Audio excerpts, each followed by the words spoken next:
Are you ready for pain? Are you ready for suffering? If the answer is yes, then you're ready. I love this question, of course. There are a few crucial pillars of being a slut and living a slutty life that I'm gonna go over with you guys right now. First, being a slut is a personality more than it is like a statement on like your body count or whatever. Take my roommate Taryn, for example. Hi, I'm Taryn. I'm very gray sexual. Taryn, explain what gray sexual means for us. It just means that sex isn't always important to me. And Taryn, are you a huge slut? Ugh. Does that answer your question? Let's break it down. Being a slut is about honest communication, consent, safety, fun, and the X factor. Honest communication. First off, if you're being a slut, you need to be honestly communicating with everyone that you're interacting with that is sort of the path you're on. Don't make people think you're trying to date or they should expect more out of this. You've really got to be honest so that no one catches feels and no one gets their feelings hurt. A good slut would never. Consent. Don't slut on someone that doesn't want to be slutted on. Just because this is your journey doesn't mean it's someone else's, so make sure your advances are wanted. Just don't be weird. And it goes back to the communication thing. Ask. Be like, hey, I'm kind of hitting on you right now. Are you good with that? These two pillars sort of go together and only increase sluttiness because there's nothing hotter or more forward than you're really cute. Can I sit here and buy you a drink and hit on you and try and take you home? And then the person's like, be like, oh shit, never mind. Peace out. Sluts on to the next. Safety. Be careful. Don't let your slutting get away from you. You need to be getting tested in between every single partner. You need to be communicating with your partners about their test results because if you catch something, that's really gonna fuck with your slut summer. Okay, fun. So you need to make sure you want to be there. Like, don't just like do it to do it. Like, this is not a numbers game. This is a quality over quantity, okay? You can leave any point during any situation. Just move on, go, leave, pick someone else up. It's fine. No one is entitled to you and your time and your body. And the last thing, my favorite, the X factor. The X factor comes when all of these pillars have been followed. So you'll come off confident, you'll come off communicative, and like you're trying to have a good time. So happy sledding. Happy Pride Month. When I was very, very young and working as an assistant preschool teacher and first grade reading teacher, I got some very negative, awful messages about what my future wouldn't look like as someone who wanted to work with families. I was told that no one would trust me because queer folks were perverted.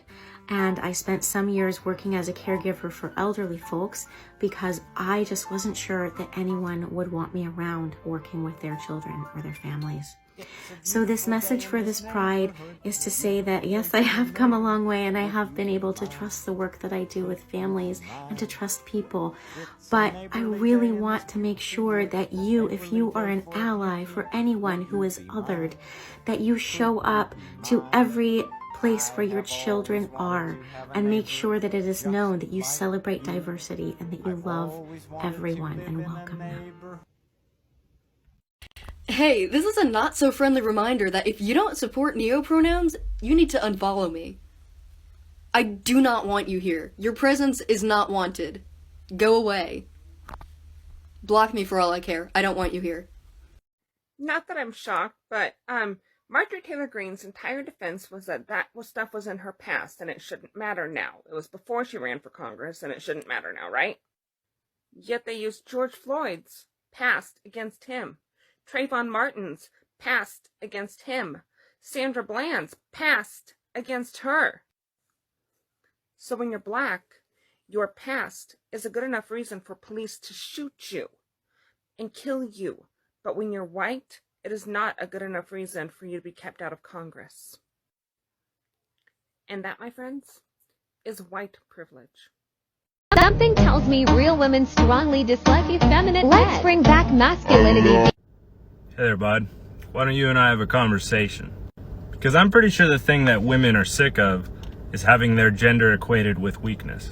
I'm also going to assume that most women are sick of Christian men blaming them in the way that they dress for the fact that they're too mentally weak to rein in their sexual thoughts and desires. Because the reality is, what you believe a man is Doesn't matter. Chances are your definition of what a man is just a stereotype that was beaten into your head by some other guy who was too insecure about not living up to the stereotype that was beaten into his head. The problem with masculinity in the world today is not that it's masculine, it's that it's toxic. And that toxicity comes from frail little boys trying to push a standard that they themselves can't live up to on others, while trying to convince themselves that they are what women want. Anyways, I'd give that beard a couple more years before you decide to come back on TikTok and dance your way into the good graces of manly men. You are absolutely not alone in this struggle. For so many of us, our first introduction to exercise is some form of punishment. A coach making you run laps because you didn't perform well enough. Punishment for the way that you eat. Punishment for the way that you look. You've spent a lifetime learning negative associations with movement. It's going to take some time to record over those messages in your brain. Be patient with that process because you have spent so long learning the opposite that it's going to take some time to get to a different place, but you will get there. It is an act of self-love to say, my body is so worthy of being taken care of, and one of the things that takes care of it is regular movement. And when people are at this point, I encourage them to stop exercising altogether and explore what types of movement they actually like or once liked. If you default to all of those old activities, you might stir up a lot of those old feelings. Being open to new activities and new routines is going to help strengthen those healthier pathways to build a stronger relationship with exercise. I know what you're trying to say. Harley, why not just leave? And I'd say, why are you screaming at me? I'm not deaf, I'm standing right here. And then I'd say, when your taste in men is as bad as mine, they don't just go away quietly. They'd slash your tires and they'd kill your dogs and tell you that the music you like ain't real music at all, and all the cruelty tears you apart after a while. That's exactly how I feel. That's exactly how I feel. That's exactly how I feel. The question for you is, what is white privilege? I'm sick, so I look and sound a little gross. White privilege. I've seen myself represented in every form of media since I was a child. I've also seen myself represented in my teachers, mentors, and all the way through my business career up through the boardroom. I am very rarely the minority in a room, in a business setting, or in any setting. I can walk into any store and people don't follow me around because they assume I'm going to take something. I don't fear for my life when the police pull me over. I can go to any store and find products, hair and makeup that work for me. None of the dress codes at work have ever targeted my type of hair or my type of dress. Most of the food that I eat is not located on the ethnic aisle, and there's so many more. Guys, new challenge. It's called Cis People Shut the Fuck Up About What Pronouns Trans People Use. I did not get lost once. Alright, so random thought I had today. So every year I begin by reading this book with every one of my classes. Bubblegum Brain, it's an amazing book about growth mindset. If you need a book about growth mindset, highly recommend. Well, normally, because I read it to every class, I read it to 11 classes. But now that we are doing hybrid, so we see half the kids for half the week and the other half the other week, and I'm at 2 schools, and I'm teaching more grade levels this year, I did the math. I'm going to end up reading this book 32 times by the time my week is done.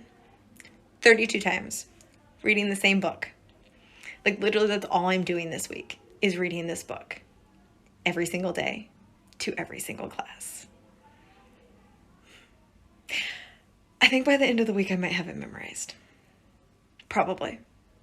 Anyways, that's my day. I was just at the grocery store and I saw a guy there who wasn't wearing a mask. So I walked up to him and I said, "Hey, are you coming out tonight?" And he said, What are you talking about?" And I was like, "Are you coming to the hole tonight?" And he was like, "I don't know what you're talking about." And I was like, "Oh, you're not, okay, I get it, sorry. It's just like I'm gay and in our community, we don't wear masks properly to let others know that we're down to hook up." And he put his mask on.